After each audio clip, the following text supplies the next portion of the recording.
this is our boma. This is my sister-in-law's house. So the wife of my husband's brother. This is where my husband's cousin lives. Do you think you might find yourself in a situation where you will have to choose between love and luxury? Just thinking about it might make you sick. But this was exactly what Stephanie did. Join us as we walk you through the life of the white girl that married an African warrior and lived with him in a wild tribe. You wouldn't believe this if there were no photo or video footage backing this up, because on a normal basis, no one would ever do this. Stay tuned as we explore how this white lover girl fell in love and managed to survive for 12 years. Stephanie falls in love. Following her graduation, she volunteered in Tanzania with a nature conservation organization based in London. Residing in a quaint village on Mafia Island located south of Zanzibar, she encountered her future husband. During her time there, she observed a group of strikingly tall herdsmen who adhered to the age-old tradition of herding cattle across the vast African savanna. Her future spouse, Sokoine, distinguished himself with his vibrant red attire and exquisite handcrafted jewelry, which glimmered under the warm Tanzanian sun. The intricate patterns woven into his clothing spoke of a rich cultural heritage, while the jewelry, made from local materials, seemed to tell stories of the land and its people. In that instant, he was the only one I noticed. He towered over the others and possessed the most captivating eyes, she recounted, her voice tinged with nostalgia. Those eyes, deep and expressive, held a world of emotions that drew her in, making her feel as if they were the only two people in the bustling crowd. From that moment onward, her thoughts were consumed by him, and she quickly found herself in love. It was a feeling that swept over her like a warm breeze, enveloping her in a sense of belonging she had never known before. Although it may have appeared somewhat irrational, given their vastly different backgrounds. She, a city girl from a bustling metropolis, and he, a man deeply rooted in the traditions of his community, Stephanie remained unfazed. The differences that might have seemed insurmountable to others only served to deepen her fascination with him. She was captivated not just by his appearance, but by the essence of who he was, a man of integrity and passion. Her affection for him was so profound that she was willing to relinquish her entire previous life. The thought of leaving behind the familiar comforts of her old world no longer frightened her. Instead, it felt like a small price to pay for the chance to build a future with Sokoine. She envisioned a life filled with laughter, shared dreams, and the beauty of their contrasting cultures intertwining. Having resided in Tanzania for a year, Stephanie had also acquired proficiency in Swahili, the country's native language. This newfound skill not only allowed her to communicate with Sokoine on a deeper level, but also helped her connect with the vibrant community around her. As she navigated the streets of Dar es Salaam, she felt a sense of empowerment in speaking the language, breaking down barriers and forging friendships that enriched her experience. Each conversation, each shared smile brought her closer to Sokoine and his world. She found joy in learning about his customs, his family, and the stories that shaped his life. The more she immersed herself in his culture, the more she realized that love knows no boundaries, and that sometimes the heart leads us to places we never expected to go. She engaged in a heartfelt conversation with him, opening up about her innermost feelings and vulnerabilities. As they spoke, the African man found himself utterly captivated by the enchanting foreigner, whose laughter danced like sunlight and whose eyes sparkled with a depth of emotion he had never encountered before. Their connection deepened, and as the night unfolded, they shared stories, dreams, and secrets, leading them to a profound intimacy that neither had anticipated. Little did he know that this enchanting woman, with her adventurous spirit and kind heart, would eventually become his spouse. Within just a week of their initial meeting, they made the bold decision to commit to one another, recognizing the rare bond they had formed. A few months later, their love blossomed into a promise of forever, and they resolved to marry, setting their sights on a new life together in his family's residence on the vast and breathtaking Maasai Steppe. For Stephanie, this decision meant leaving behind the comforts and conveniences of modern civilization. She would have to adapt to a lifestyle that was starkly different from what she had always known. Initially, her family expressed deep reservations about the relationship, voicing concerns about her safety and the cultural differences that might pose challenges. They worried about her happiness and whether she would be able to thrive in such a remote and traditional setting. However, their perspective began to shift after they met him. They saw the genuine love and respect he had for Stephanie, and they could sense the joy he brought into her life. Once they were married, Stephanie found herself living in a modest hut constructed from dung, a traditional dwelling that blended seamlessly with the surrounding landscape. The hut lacked modern amenities such as sewage systems, running water, or electricity, which were once integral to her daily life. This is totally different from what she enjoys back home. So how did she survive? Stephanie's survival mechanism and the challenges she faced. At first, the transition was daunting. She grappled with the absence of hot showers, the challenge of cooking over an open fire, and the simplicity of her new surroundings. Yet, as days turned into weeks, she began to embrace the beauty of her new life. The Maasai Steppe, with its sweeping vistas and vibrant wildlife, offered a sense of peace and connection to nature that she had never experienced before. She learned to appreciate the rhythm of life in the village, where community bonds were strong and traditions were cherished. Stephanie found joy in the small things: the warmth of the sun on her skin, the laughter of children playing nearby, and the shared meals with her husband and his family. In the heart of the remote jungle, far removed from the comforts of the village, Stephanie found herself grappling with the most basic of human needs. The dense foliage and the cacophony of wildlife surrounded her, creating an atmosphere that was both enchanting and daunting. When the urge to use the restroom struck, she realized that her options were limited. With no modern facilities in sight, she resorted to going to the wild jungle that is very far from the village, a stark reminder of the vast differences between her life back home and her current reality. The experience was humbling, forcing her to confront the rawness of her situation, where access to adequate food and medical supplies was a luxury she could no longer take for granted. As she navigated this new world, feelings of loneliness and isolation began to creep in. The vibrant sounds of the jungle, once a source of wonder, now felt like a barrier, amplifying her sense of disconnection. The tribal language spoken around her was a constant reminder of her outsider status, leaving her feeling adrift in a sea of unfamiliar words and expressions. She longed for the comfort of conversation, the ease of understanding that came so naturally in her own culture. Each day, the language barrier seemed to grow wider, deepening her sense of solitude. Compounding her feelings of isolation was the challenge of finding private moments with her partner, Sokoine. He was often surrounded by other warriors, his brothers, and members of the tribe, making it difficult for them to carve out time for just the two of them. The communal nature of their living arrangements meant that they sometimes shared the same sleeping quarters, with Sokoine's brothers sleeping nearby. This lack of privacy added another layer of complexity to their relationship, as Stephanie struggled to connect with Sokoine amidst the constant presence of others. The cultural disparities between Stephanie and Sokoine became increasingly apparent, leading to tensions that simmered beneath the surface. What seemed like small misunderstandings often escalated into conflicts, as they grappled with their differing perspectives and expectations. Stephanie found herself frustrated by the customs and traditions that felt foreign to her, while Sokoine struggled to understand her need for independence and personal space. Their love, once a source of strength, began to feel strained under the weight of these challenges. However, as time passed, both Stephanie and Sokoine began to recognize the importance of adapting to one another's ways of life. They understood that in order to maintain their bond, they needed to embrace the differences that had initially caused friction. One significant obstacle faced by Stephanie during her time abroad was the severe physical environment, which posed numerous challenges to her health and well-being. She grappled with a series of debilitating health issues, including painful leg infections, bouts of malaria, and amoebic infections that left her feeling weak and vulnerable. These persistent health problems took a toll on her physical strength and resilience, making her daily life increasingly difficult.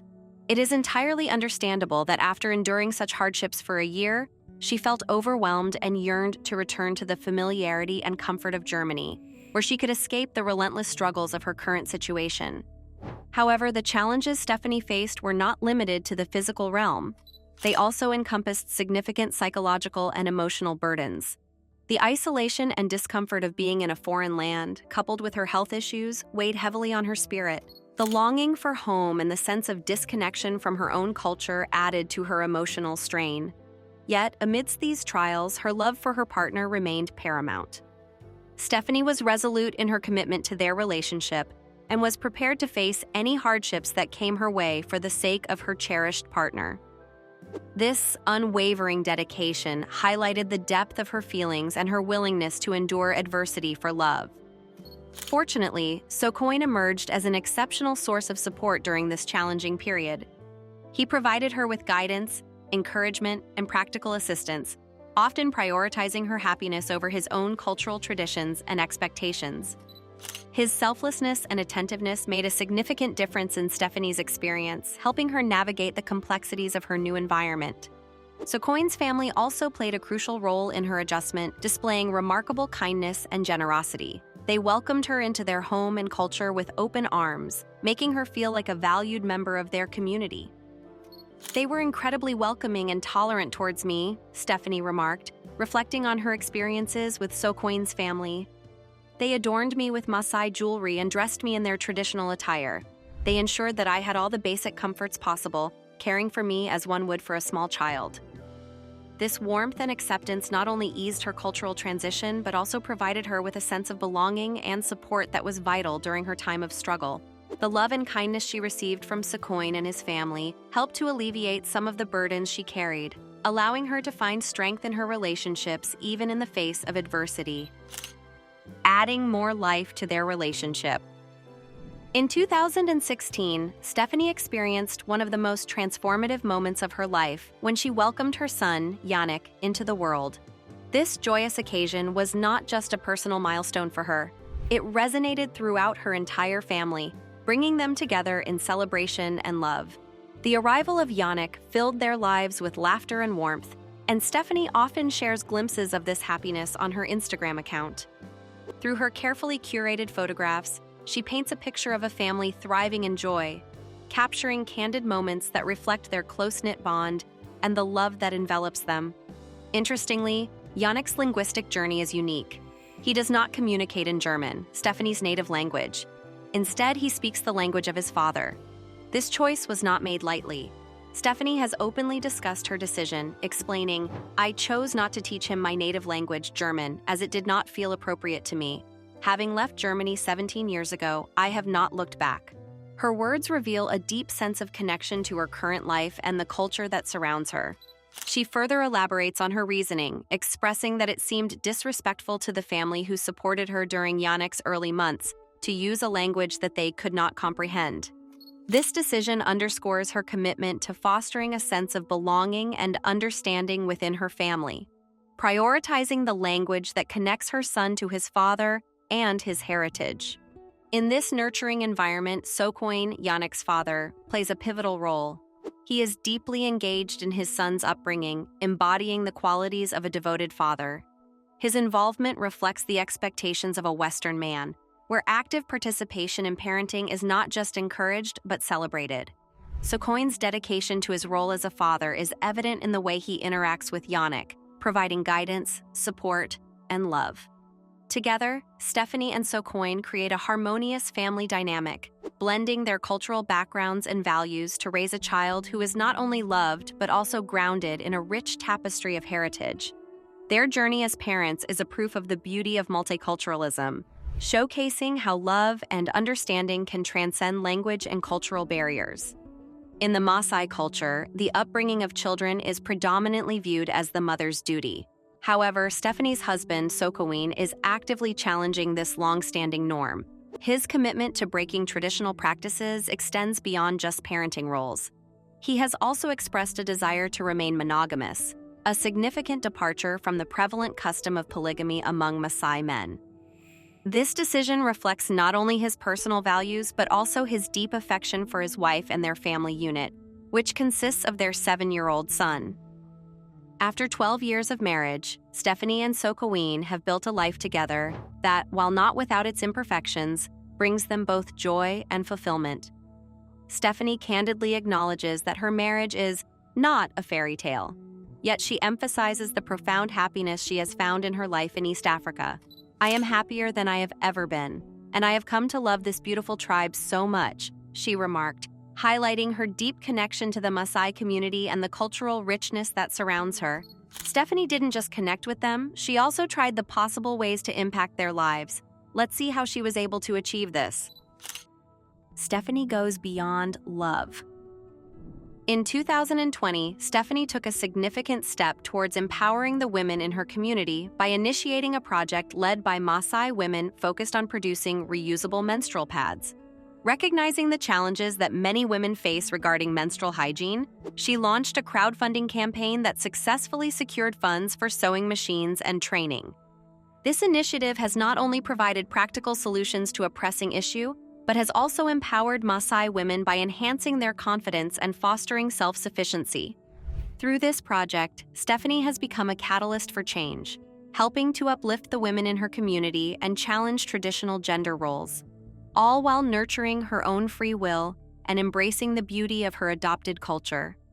Stephanie's journey into the heart of Maasai culture began with her deep-seated passion for understanding and preserving the traditions of this vibrant community. Recognizing the need for a platform that could bridge the gap between the Maasai and the outside world, she took the initiative to create a cultural tourism website.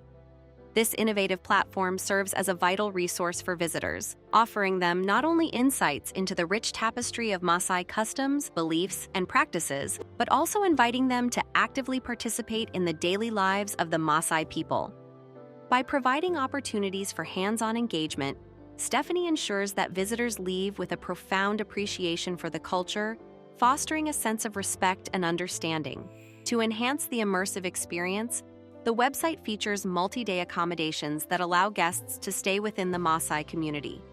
These lodgings are designed to reflect the traditional lifestyle of the Maasai, offering visitors a unique chance to live alongside the tribe, partake in their rituals, and learn directly from the community members.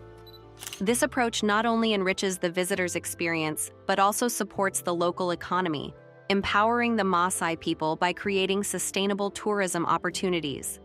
In addition to her work in cultural tourism, Stephanie has made a significant literary contribution with her book titled Esipada, My Place is with the Maasai. In this compelling narrative, she shares her personal journey of living among the Maasai, detailing the challenges and triumphs she faced as she navigated a world so different from her own. Through her eloquent storytelling, Stephanie captures the essence of the Maasai way of life, highlighting their values, traditions, and the deep connections they share with one another and their environment. The book resonated with readers around the globe, achieving bestseller status in numerous countries and sparking conversations about cultural appreciation and the importance of preserving indigenous traditions. Stephanie's relationship with Sokoine, a member of the Maasai tribe, remains a proof to the enduring power of love. Their bond, which blossomed 12 years ago, has only grown stronger over the years. Together, they have built a life filled with shared experiences, mutual respect, and a commitment to their son, Yannick. As a young German researcher who ventured to Tanzania in search of knowledge and connection, Stephanie not only found love, but also a sense of belonging within the Maasai community. Their story exemplifies how love can transcend cultural boundaries, challenge societal norms, and unite individuals from diverse backgrounds in the pursuit of a shared life and purpose. You might be wondering who on earth could choose love over a comfortable life. Now, let's examine who Stephanie is and how she fell in love with Africa. Who is this white lover girl? Stephanie Fuchs was an average young woman from Europe, born in Frankfurt, Germany, in June 1986. Growing up in a bustling city, she was surrounded by a rich tapestry of culture and history, but her life was shaped significantly by her upbringing. Raised by her mother, a single parent who had emigrated from France to Germany at the age of 19, Stephanie was instilled with a sense of resilience and independence from a young age. Her mother often shared stories of her own journey, filled with challenges and triumphs, which inspired Stephanie to embrace her own adventures. Coincidentally, Stephanie also left her home at the same age her mother had. At 19, she felt a strong urge to explore the world beyond the familiar streets of Frankfurt. This desire led her to embark on a transformative journey across Australia. The vast landscapes, vibrant cities, and diverse wildlife captivated her, igniting a passion for nature and exploration. She spent her days hiking through national parks, snorkeling in the Great Barrier Reef, and immersing herself in the local culture. Each experience deepened her appreciation for the environment and the importance of conservation. After her Australian adventure, Stephanie made her way to England, where she enrolled at Bath Spa University to pursue a degree in biology and conservation. The program was a perfect fit for her interests, allowing her to delve into the complexities of ecosystems and the urgent need for sustainable practices. She thrived in her studies, often spending late nights in the library, poring over research papers and engaging in lively discussions with her peers. As part of her academic journey, Stephanie dedicated 2 months to conducting research in Zimbabwe for her dissertation. This experience proved to be a pivotal moment in her life.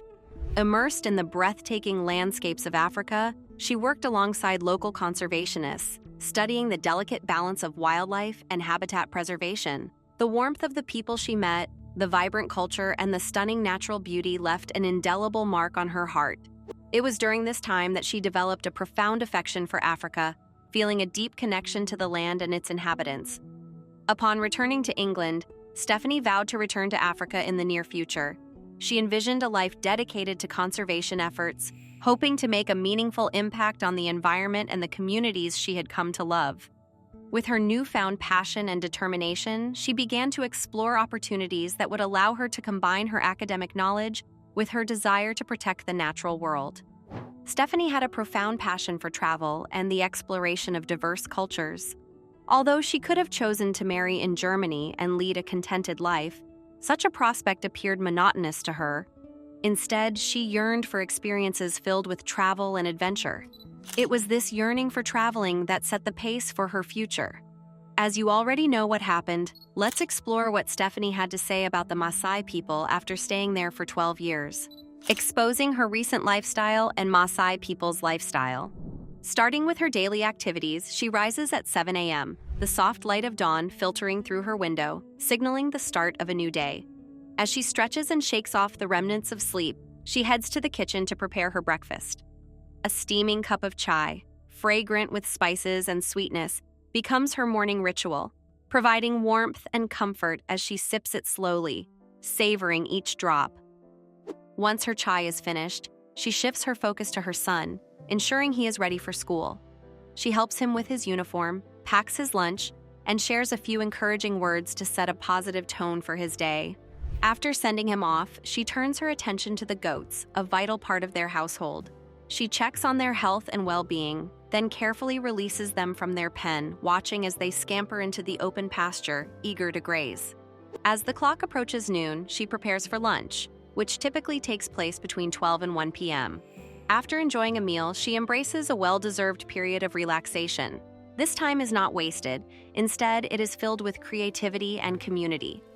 The women gather together, engaging in beadwork to create intricate dream catchers, each bead telling a story of their culture and heritage. They also sew, mending clothes or crafting new garments, their hands skillfully working with fabric and thread. Additionally, they take turns gathering firewood, an essential task for cooking, sharing laughter and stories as they go about their chores. During this interval of calm, Stephanie seizes the opportunity to focus on her social media presence. She often ventures outside, camera in hand, capturing the vibrant life around her, the colors of the landscape, the expressions of her family and friends, and the intricate details of their daily activities all become subjects for her photographs, which she shares with her followers, bridging her two worlds. Despite having integrated into her new family and community, Stephanie candidly expresses that she is still in the process of adapting to the Maasai way of life. "I can now say that I am comfortable, which I wouldn't have been able to say 5 years ago. It took me a long time," she reflects, acknowledging the challenges and triumphs of her journey.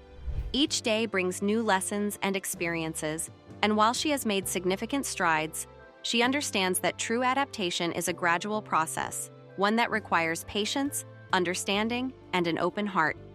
Stephanie provided valuable insights regarding the consumption of meat in Maasai culture in contrast to Western practices, highlighting the profound differences in dietary choices and their implications for sustainability and animal welfare.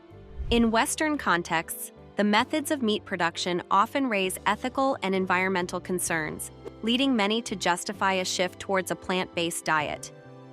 The industrialized farming practices prevalent in many Western countries are often criticized for their negative impact on the environment, including deforestation, greenhouse gas emissions, and the depletion of natural resources. These practices can lead to a disconnect between consumers and the sources of their food, prompting a growing movement towards more sustainable and ethical eating habits, such as vegetarianism or veganism. In stark contrast, the Maasai lifestyle promotes sustainability through traditional cattle rearing practices that are deeply intertwined with their cultural identity. The Maasai people have developed a symbiotic relationship with their environment, where the grazing of cattle is carefully managed to maintain the integrity of the land. By grazing their herds in wooded areas, the Maasai are able to utilize the natural resources without the need to fell trees, thereby preserving the ecosystem and promoting biodiversity. This method of livestock management not only sustains their way of life, but also contributes to the health of the land, demonstrating a holistic approach to agriculture that contrasts sharply with the often exploitative practices seen in Western meat production. Moreover, the Maasai's consumption of cow's blood as a source of protein further illustrates their unique approach to animal husbandry. This practice can be considered a form of sustainable consumption, as it does not involve the death of the animal. Instead, it resembles the process of blood donation in humans, where the animal is not harmed and can continue to live and produce. This method of obtaining protein reflects a deep respect for the animals that are central to their culture and livelihood, emphasizing a relationship based on mutual benefit rather than exploitation.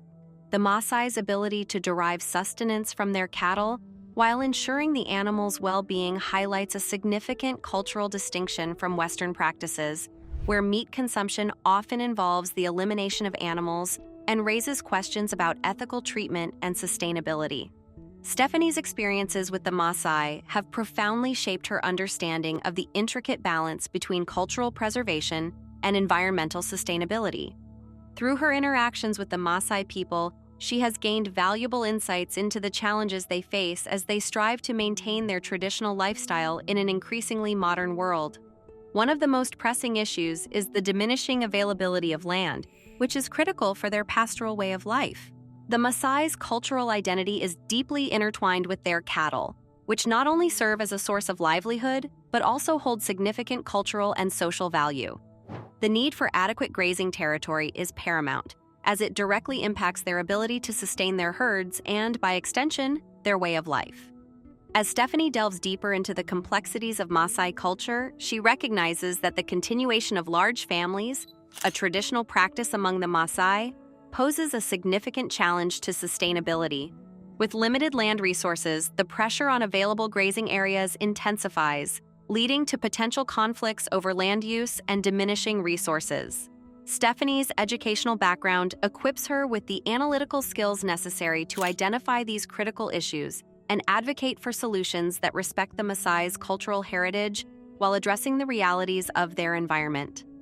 Historically, the Maasai have not utilized birth control methods, which has contributed to the growth of their populations without a corresponding increase in land and resources. In her commitment to assist the Maasai in preserving their culture in its most authentic form, Stephanie actively seeks opportunities to share her knowledge of family planning. She believes that empowering the Maasai with information about reproductive health and family planning is essential for them to manage their birth rates effectively. By doing so, they can work towards a more sustainable future that allows them to continue their traditional practices without compromising their land and resources. Moreover, Stephanie encourages her community to engage in thoughtful discussions about future living conditions, sustainable methods of sustenance, and innovative income generation strategies. She emphasizes the importance of adapting to changing circumstances while remaining rooted in cultural identity. If you enjoyed this video, like and subscribe, and also click the next video shown on your screen.